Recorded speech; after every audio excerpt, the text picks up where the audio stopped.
I got these really nice callus pads. They come in 30 pack, 60 pack, and 120 pack, depending on your needs. But they're very nice. I've already got one applied. I'll show you how to apply another one. This is one place you can put it, depending on your needs, like depending on how your feet are right now, the vibes of them. If you got a problem here, this is what you got here. Before I even apply the other one, I want to just show you. Nice padded. It's nice and padded like a woolly, with like a woolly vibe on the exterior.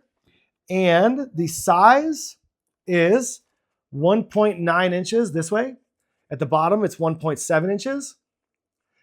The side is 2 inches. And across just this middle area is 0.6 inches. Now, another area we can put it on, we can peel this.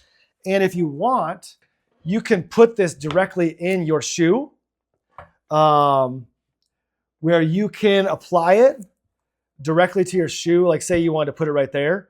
That's another place that might make sense to put it. You could apply it straight in your shoe, or you could apply it to your foot there.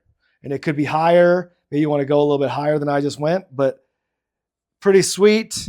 You can apply it all sorts of different, wherever you want it, wherever you want them applied. But these are great. They come in very handy. You're going to love them. Highly recommend.